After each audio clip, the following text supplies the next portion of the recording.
अच्छा। जैसे लक्ष्मी का दिन है, हाँ जी।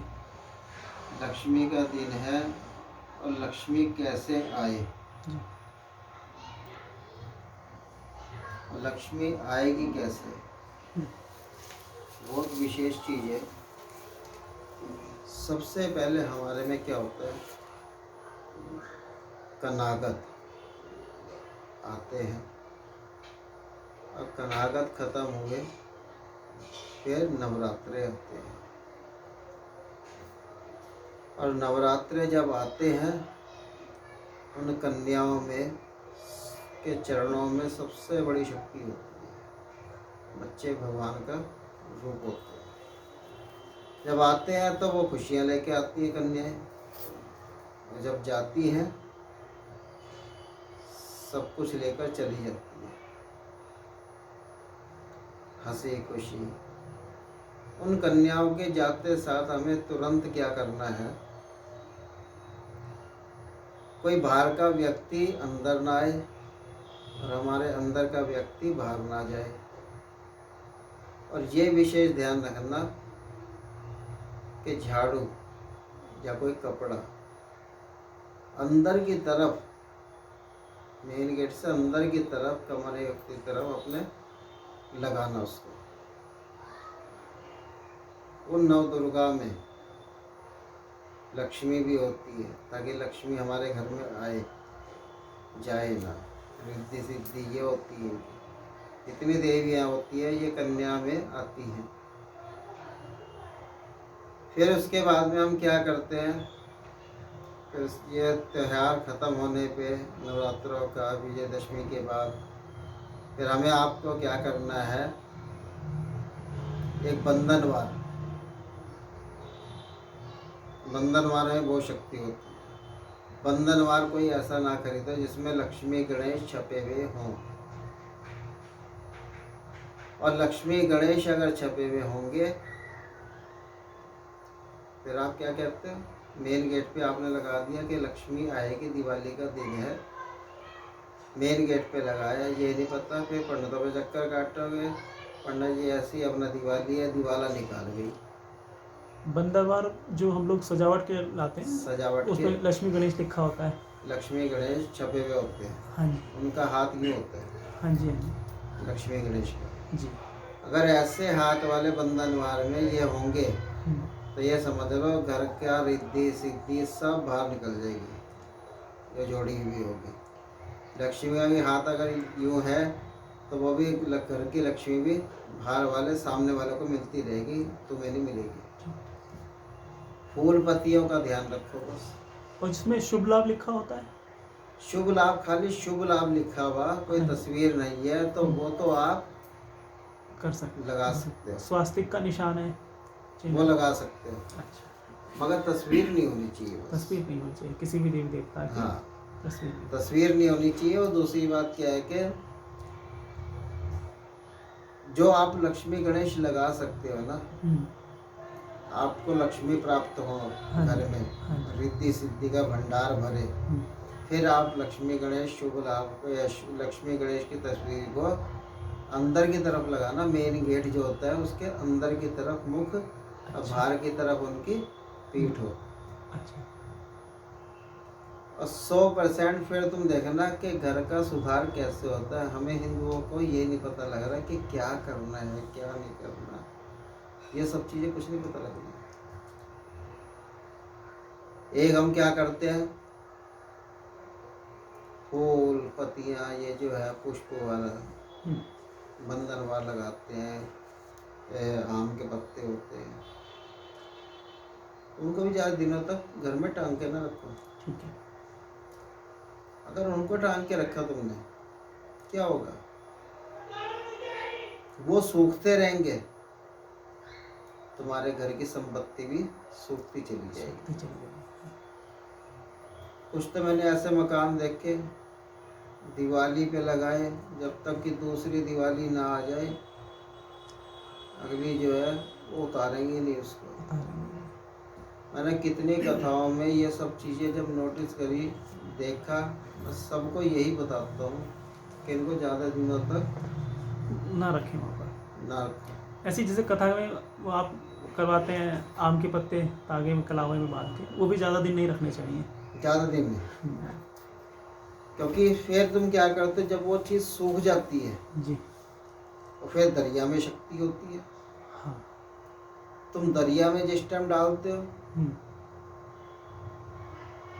जब तुम दरिया को कोई सूखी चीज दोगे तो तुम्हारे घर में भी सूखापन ही रहेगा। फिर सही बात है। जैसा बीज हम बोएंगे वैसा ही यह धरती हमें देगी। 2 दिन, 1 दिन, 2 दिन के लिए रखो, जी। तो हरियाली वो देकर आओ ताकि वो हरियाली हमें फिर प्राप्त हो, है ना। तो ये चीज़ें करने से फिर उसके बाद में ये देखना कि कितना फायदा होगा। एक हमारे में देखा देखी ये सब काम कर रहे सारे जन। कोई टीवी के अंदर बता दिया कछुए की अंगूठी है, सारे जने कछुए की अंगूठी पहन रहे जी, कछुआ ही धन देगा। हमारे हिंदुओं को सब पागल बनाया हुआ। कोई कुछ बता रहा, कोई कुछ बता रहा। किसी ने वो बताया कि लाफिंग बुद्धा रखो, लाफिंग बुद्धे से खुशियाँ आएगी। ये किसी को यही नहीं पता कि लाफिंग बुद्धा है क्या। मैं कथा करने गया, वह लाफिंग बुद्धा बराबर में ला कर रख दिया। सत्यनारायण जी की कथा हो रही थी, मैंने उठाया फेंक दिया उसको।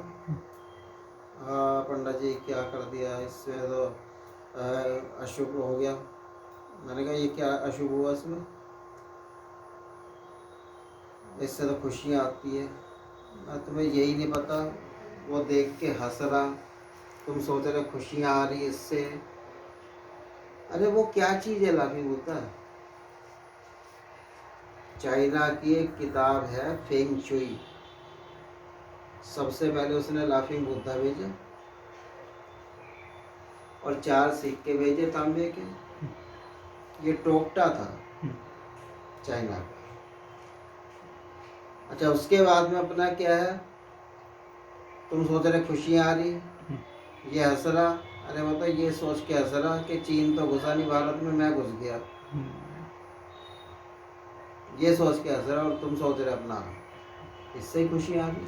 एक वो बिल्ली रख लेते हैं हाथ हिलाने वाली, वो रख लेंगे यहाँ।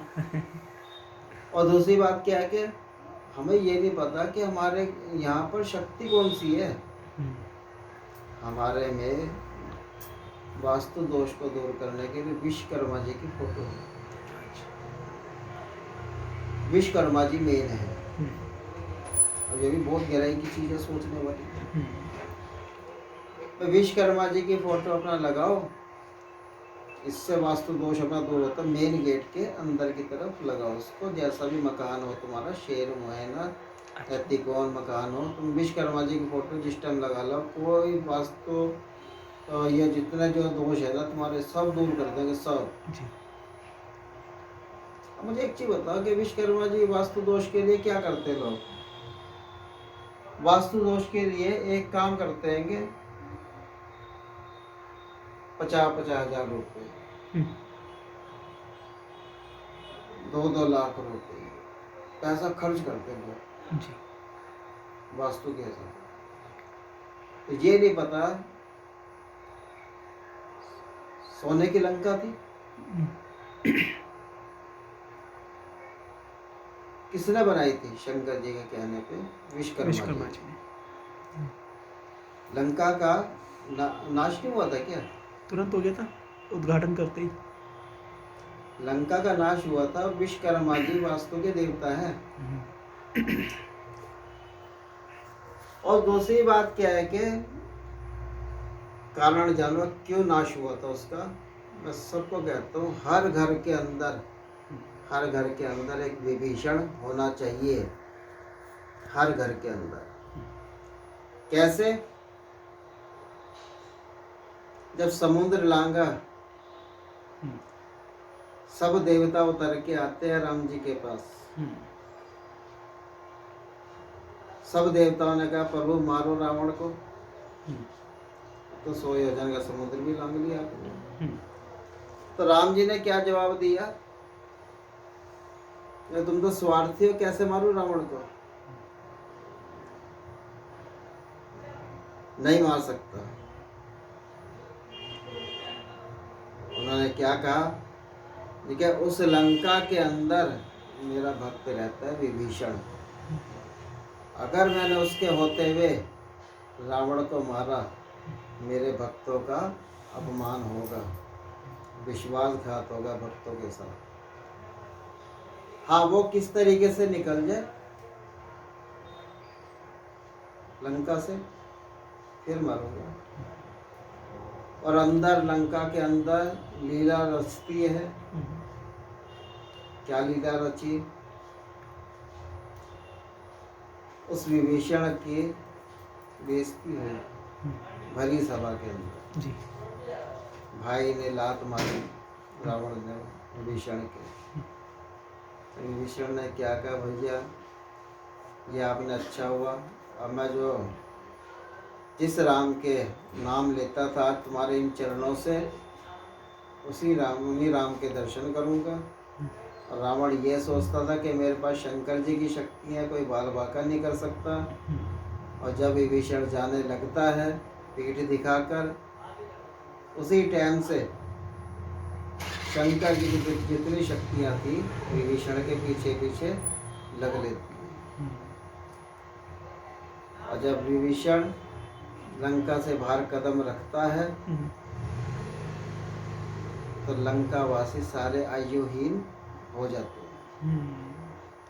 राम जी के पास पहुँचे, वार्तालाप हुई, तो भगवान राम ने क्या कहा, हे विभीषण,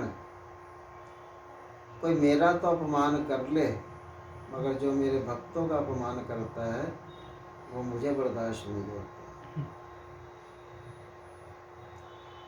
सबसे पहले क्या है कि वास्तु के जो देवता है विश्वकर्मा जी है, मगर विश्वकर्मा जी से बड़ी भी कोई अगर चीज़ है भक्त, क्योंकि भक्त की भक्ति में ही शक्ति होती है। हर घर के अंदर अगर एक विभीषण हो, हम विभीषण की निंदा चुगली तो करते हैं, घर का भेदी लंका ढाए। उनकी अच्छाई नहीं पकड़ी हमने। मेन क्या है कि हर घर के अंदर भक्ति होनी चाहिए। मुख्य बात यही है ना, कि भक्ति होनी चाहिए। हर घर के अंदर भक्ति होगी, एक भक्त के कारण पूरा परिवार चलता है, पूरा परिवार जी, और पूरा समाज चलता है। और इसी तरीके से कहते हैं कि भगवान मिलता कब है। वो कहते हैं, किसी ने पूछा, हे कन्हैया, इस भरी भीड़ में तुम कहाँ सो गए, कहाँ खो गए। सब अपनी अपनी चला रहे, कोई किसी की नहीं सुन रहा, और तुम कहाँ मिलोगे। तो सामने से जवाब क्या देते हैं कन्हैया, लड्डू गोपाल जी, देखिए मैं मिलता हूँ सुबह तारों की छाँव में, उसके बाद में सड़कों पे भेड़ें मिलती है। अगर वो मिलेंगे ना तो तारों की छाँव में मिलेंगे, उसके बाद में भेड़ें मिलेंगी, भीड़ भड़कता है बस सड़कों पे, है ना। तो इसी तरीके से क्या है कि ये सब चीज़ें सूक्ष्म चीज़ है। हम अपने इतिहास को भूलते जा रहे हैं, एक दूसरे को देखते जा रहे हैं बस। कोई कह रहा गुरु के बगैर गति नहीं, कोई कुछ कह रहा, कोई कुछ कह रहा। सबसे पहले तो गुरु नानक देव, गुरु गोविंद सिंह और तुम्हारे विश्वकर्मा जी, ये तुम्हारे वाल्मीकि जी, रविदास जी, ऐसे ऐसे असली गुरु तो ये हुए जिन्होंने मेन क्या है कि दूसरे के लिए जिए। ये इन्होंने कभी अपना कुछ नहीं करा। जिन्होंने अपनी पूजा करवाई, उनका तो नाश हो गया, और जिन्होंने भगवान के रास्ते दिखाए उनके मंदिर तक खड़े हो गए। तो अपनी पूजा क्या करानी, भगवान के रास्ते दिखाओ। ठीक है ना। जी जैसे मैं कटिंग वगैरह करनी है वो तुम कर लेना, ठीक है, कटिंग तो हो ही जाएगी। आराम से हो जाएगा। मेन चीज़ अपना रख लेना।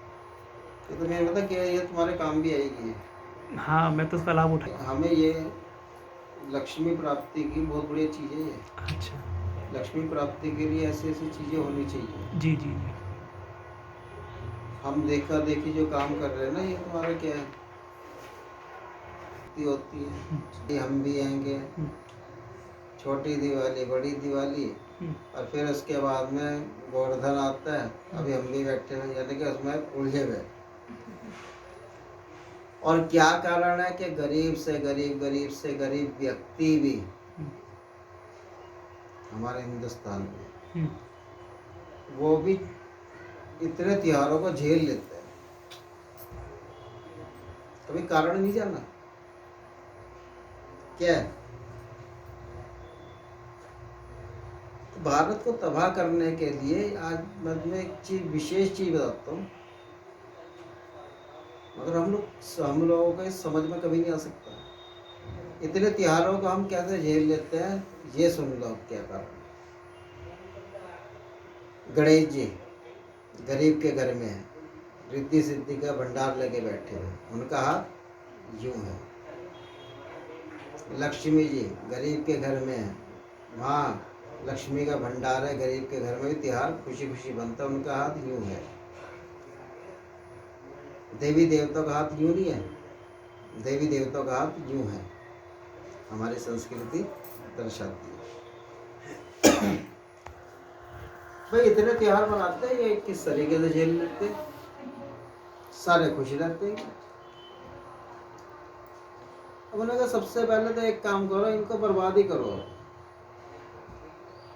अब बर्बादी का कारण सुन लो जी क्या है। ये रिकॉर्ड करना है, रिकॉर्ड करेंगे ना। हाँ कोई बात चलो नहीं। ठीक है।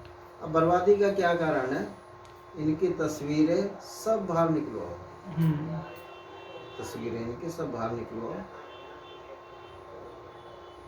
कुछ ना करो, सब हटाओ। कुछ बंदे ऐसे हैं जो यूँ कहते हैं गुरुओं को मानो।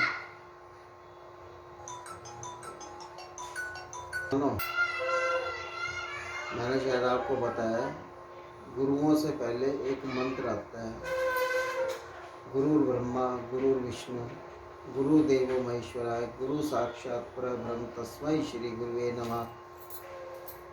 ये मंत्र बोलते हैं।